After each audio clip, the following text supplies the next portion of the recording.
Hey, what's up everybody? Hated Patriot. Whew. This is another episode of my regular series. Oh man, how you guys doing today? Whew. Okay, it's been a while. It's September 11th, 2013. Suppose it's an appropriate day to finally put out another regular video. Just me, and hope you're doing well. I hope you have enjoyed the three videos I've done thus far with Professor Philip Gillen. He's doing well himself. We should have more videos coming up soon. He's also doing a few things on his own. Alright. Sonia's a little active today. What's going on, sweetie? Say hi to the camera. Hello! Alright, anyway, on to important things. Oh, man. A while ago, I made a video about a paradigm shift. This paradigm shift, we've gone through a big one. I don't recall if I had done that paradigm shift before or after the NSA scandal broke. I believe I did.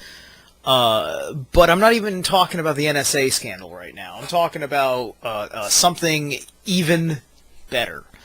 I'm talking about peace.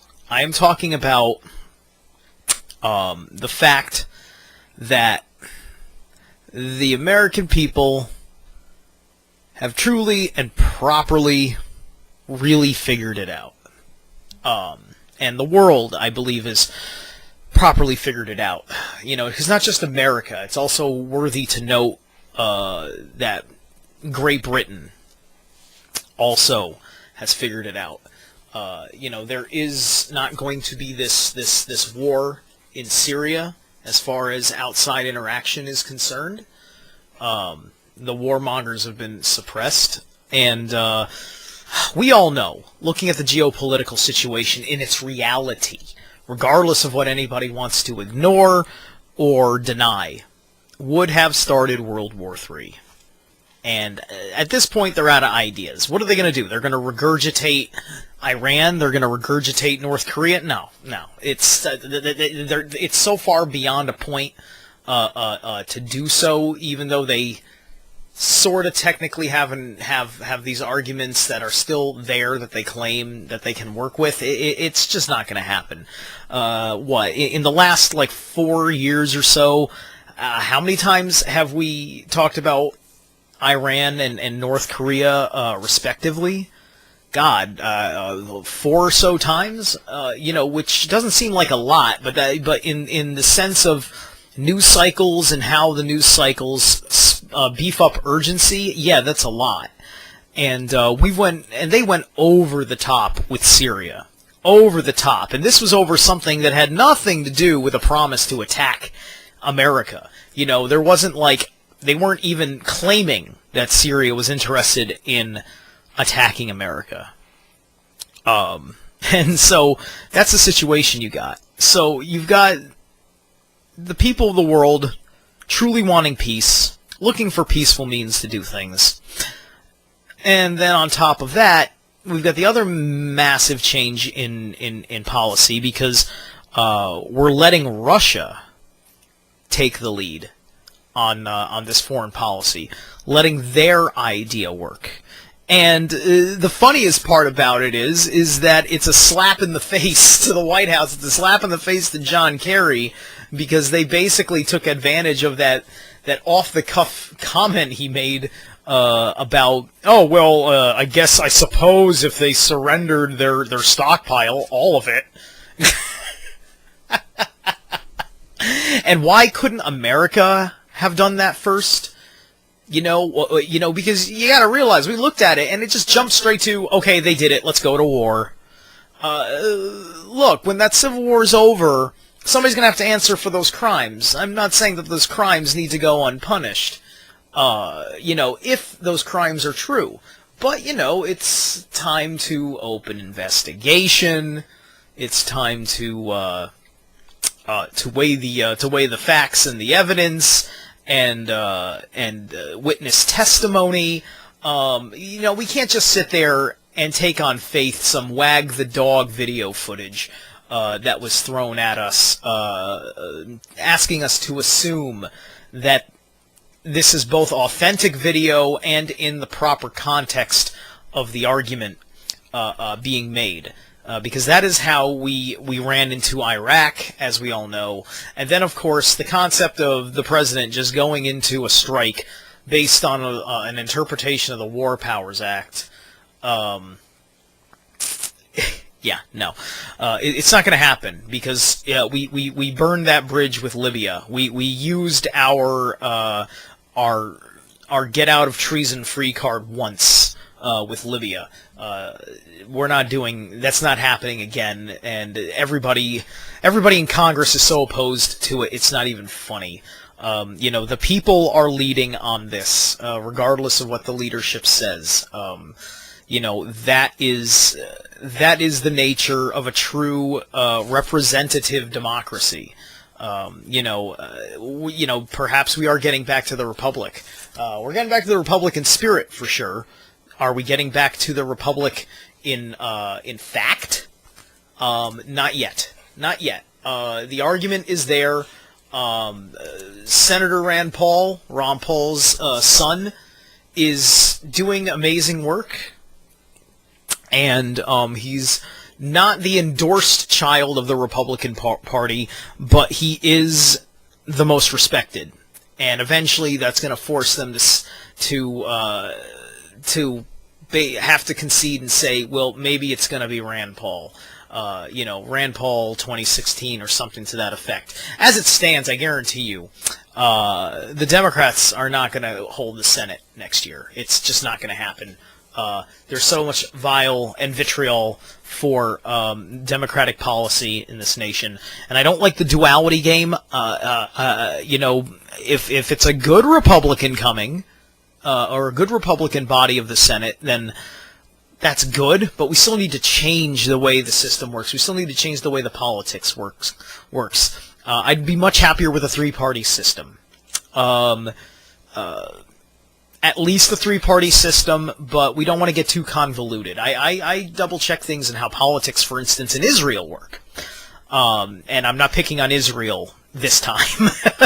I'm just talking about an example, a case example of the politics in the making, where there's like 8 or 9 political parties that all have equal validation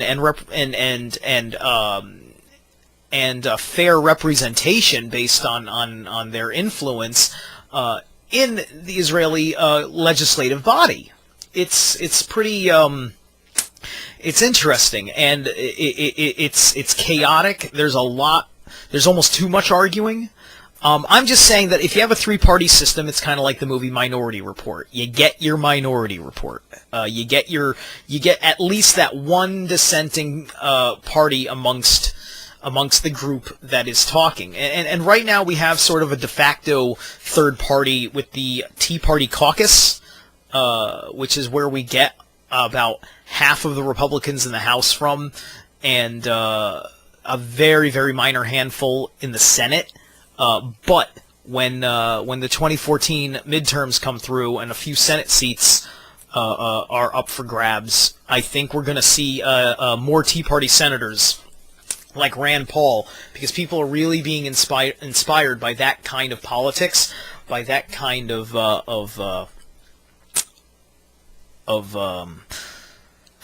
political philosophy in every respect, and that's going to help with the process of restoring this republic. But this is such a huge deal, that we're finally starting to behave as civilized people as far as our national relationships are concerned. We got some things to iron out, but this was a big point to make. The question is that if, how does our response pan out upon provocation? Because we could be provoked to war. We could have a false flag terror attack, or even a genuine terror attack. The question is do we respond appropriately? We have to understand that just because we were attacked does not mean that war is the proper response. If it's a terrorist attack, first you have to make the case that it's state-sanctioned, whether we like it or not. Whether we like it or not, it's a crime scene investigation situation. That's even what 9/11 was. Because guess what? After the attacks on 9/11, perhaps it was the right idea to go to Afghanistan. I believe it wasn't. But perhaps it was, right? There is no sense of urgency to actually go in there and hit Afghanistan. You increase your security measures where appropriate based on where the investigation is leading you, and you continue to conduct the investigation, and you make sure you know exactly what's what. When we went into Afghanistan, we only had basically two objectives. Take out the Taliban for being supportive of Al-Qaeda, and then take out Al-Qaeda itself. And those were and the second of those two objectives was so vague that it was irresponsible. It was morally and ethically irresponsible. And so I'm so thankful that, our influence has come out, and it's, this peace would not be possible without the Truther movement doing what it did. Really helping show the truth and the facts of the matter in the geopolitical situation. Now I'm going to change it up a second here and bring this up to the next level, because it's related for me. This part of the message is on the esoteric side of things. Is that like I said before, I'm talking about a paradigm shift, correct? Well, in the spiritual realm, this is evidence that the light side pretty much has won. Even if they succeed in creating more pain and suffering by creating attacks, the people themselves realize, you know what, this is ridiculous. I'm not going to go out and slaughter the innocent people of another nation over the brutality of other people in representation of their nation. There's no point to that, and there's this sense of there's this energetic sense of the goodness coming through. This has become a reciprocation of the energies. This is what the whole 2012 thing was all about. Like it or not, it's happened. It's happened. The shift has happened. The world did end. That world ended. This world is beginning. We succeeded. All right. We're not out of the clear yet, but effectively we succeeded. We just want to minimize the casualties on the other side, but the bad guys have lost. Hands down, they've lost. And there's not enough people that they are actually capable of killing or FEMA camping that can stop that. So they could lock me up tomorrow, and within a few months, I'd probably be out. With a minimal amount of pain and suffering. So that reflects on many things in my, as part of my belief system. I believe that, there's that whole prime directive of the galaxy thing going on. One of the big litmus tests for us with our relationship to the rest of the galaxy is our propensity for peace. If we stop acting like a savage world, we'll stop attracting savage energy, and when we do that, we start attracting civilized energy, and we will get actual civilizations that are now much more interested in visiting us. This has been a big step. It's been a big cornerstone, and this brings us that much closer to what many people have predicted in talking about, which is the prospect of contact. People are saying between 2015 and 2026 or something to that effect is when the initial contact period begins or something. I suppose that's true. I mean, looking at it now, seeing how the resocialization of our planet is evolving, by the time we get to a year and a half from now, when it is 2015, yeah, I can see that. I can see us being vastly that different. There's a lot of people right now that feel the power of the demonstrating that they have done the getting of the point across to, to our government leaders in telling them what we actually want, and forcing them to live by that, to rule by that, by our will, and our will being that of peace and prosperity, and less and as little suffering as possible. This civil war in Syria is going to wind down pretty soon. I guarantee you, because we all know that it was just a ruse anyway. It was the last leg of the fake aspects of the Arab Spring. Once that dies down, I think with things that are about to happen to the global economy by the end of this month, we're going to see a lot of these old systems that were prime excuses for starting war go away. America's military imperialism. I think we'll still have a military that can defend the home front, but as far as our imperialism is concerned, those days are over.